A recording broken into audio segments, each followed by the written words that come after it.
What's up guys, welcome back to McLaren Media. I hope you had a great Christmas and the new year. In today's video I'm going to be showing you how I edited this GT-R photo into this. So let's get started.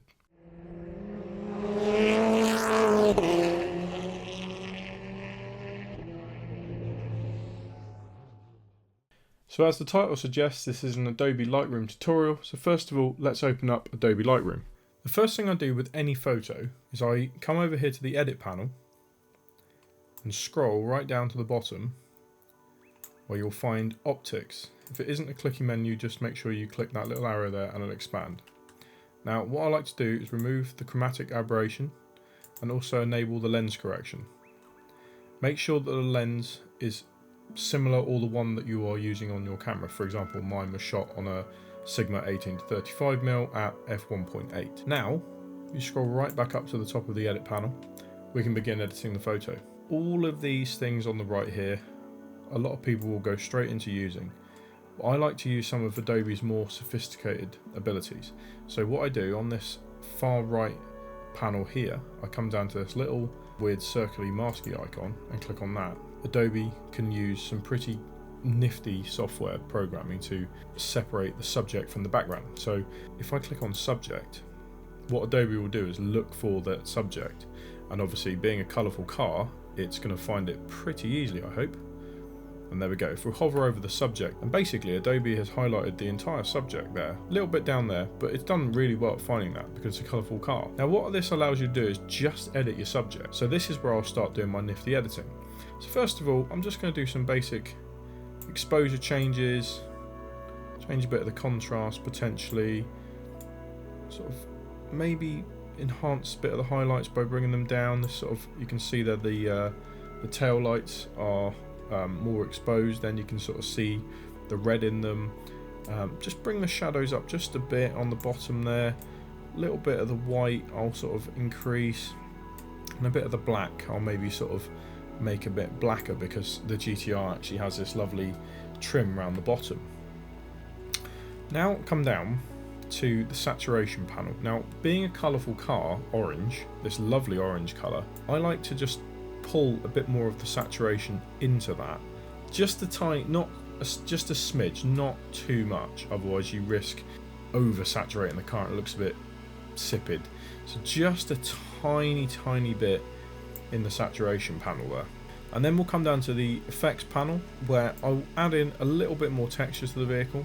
Cars respond quite well to clarity, but it depends how much you want to do. The lighting is quite harsh in this environment, so I find that adding a bit more clarity, and you'll notice if I zoom in there, it makes the car look almost like dirty. Along the side here, it looks like it's been sort of snowed on, or bird droppings on the roof there.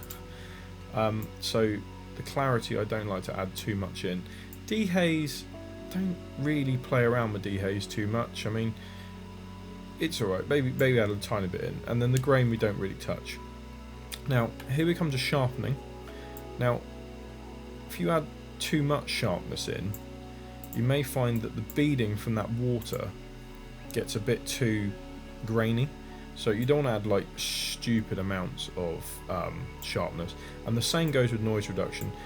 Reducing the noise in the entire photo can make it look really sort of smooth, but you find that you lose some of the detail in some of the imperfections in the photo. And I actually like imperfections in photos. I hate overly edited fake photos, so I don't like to add too much noise reduction. I like to add a little bit, but not too much.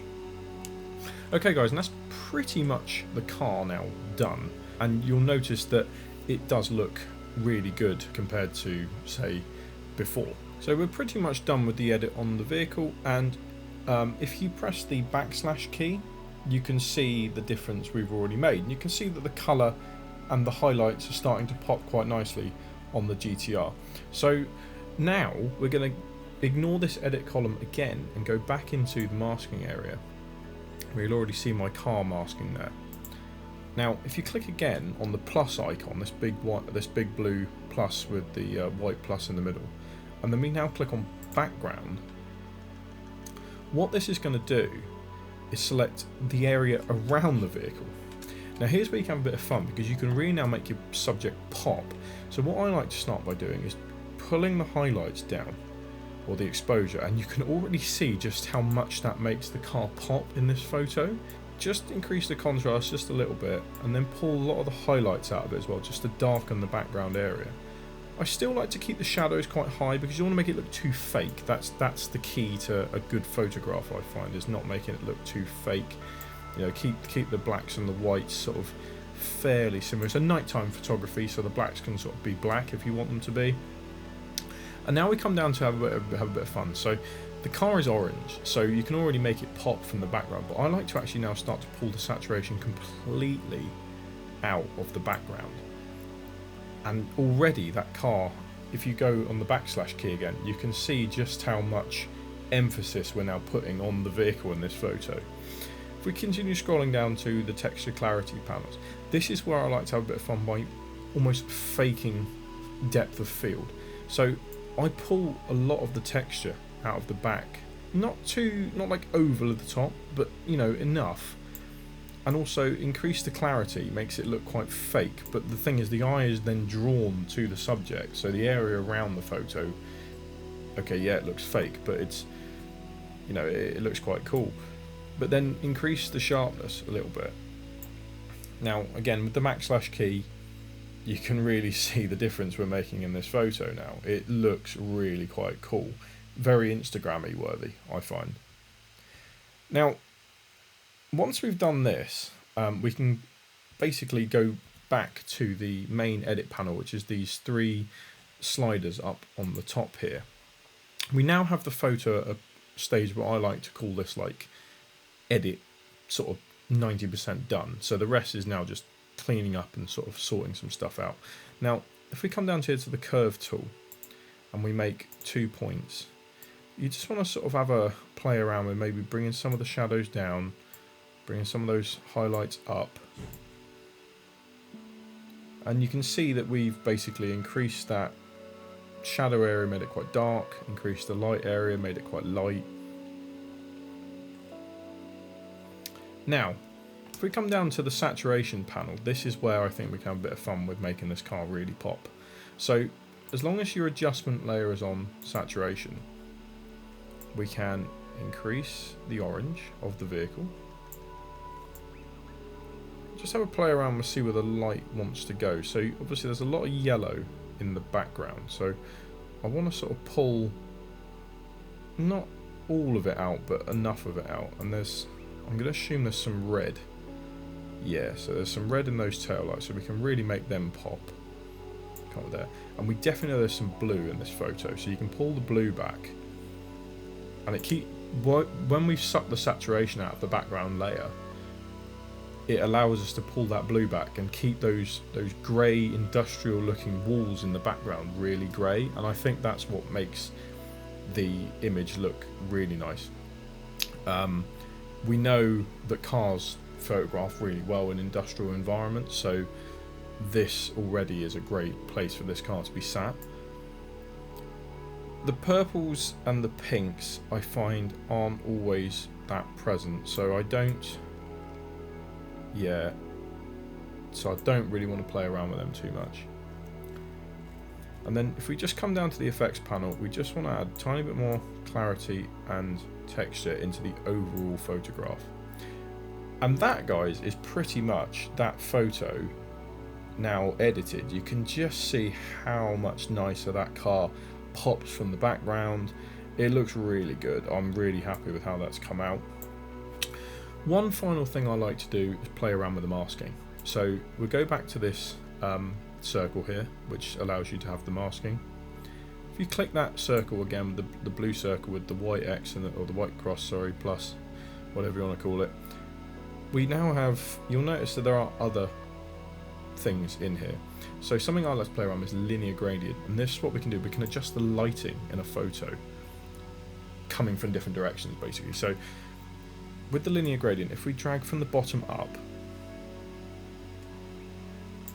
what I like to do is darken the floor underneath the vehicle. So this gives you like almost a tunnel effect in the viewer eye line that draws you straight into the subject. click the white plus icon again and grab another linear gradient, and naturally we know there's light coming from above the subject because of the light in the garage. Basically, if you draw down another light,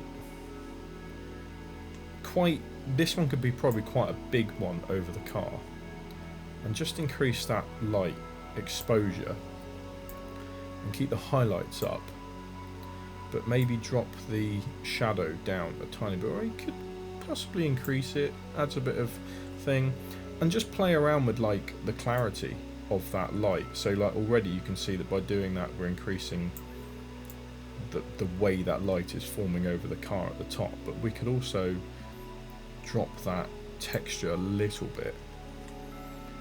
And then finally, one thing I do like to do around cars is just increase that shadowy area underneath the car with the brush tool. Again, just come around, play around with the size of the brush, and just draw, or paint if you like, just a line around underneath your subject, and then just bring that exposure down, drag them highlights out, make sure the tarmac. It just helps, I find, set the car apart from the floor, because cars naturally cast a shadow on the ground. And that, guys, is pretty much that photo now edited. If we hit the backsplash now, you can see just how we've gone from this to this, and that I think is a very, very good photograph. Going forward from this point onwards, you could spend some time maybe getting rid of those sort of fairy lights down the side of the car there. If I zoom in, you could possibly go around and see if you can add more detail to the wheels. There might be areas in the background like this bin, for example, or this pole here that's sort of been knocked over, that you could edit out if you want to make the subject and the scene more clean. Like I've just noticed there's a line on the floor here, but I'm not going to do this in this video because that's usually a Photoshop job and not a Lightroom job. But guys, that's basically that photo edited, and I think it looks really, really cool. So after all that editing and all that masking, we've gone from this to this. Pretty cool, right? With any photography and editing, it's all about your own style. Find your own rhythm, find your own style, because each photo is going to be different, and we all edit different as well. Guys, this brings us to the end of the video, and I'd love to hear from you. If you've edited this photo, or if you've used it as a guide to edit your own, find me on Instagram at McLaren_media, link is on the screen, because I'd love to see them. Send me a message and tell me how you found the video. Please subscribe to the channel and like the video, and keep practicing your car photography, because at the end of the day, cars are better when you know how to shoot them. I will see you in my next video. Take care, guys.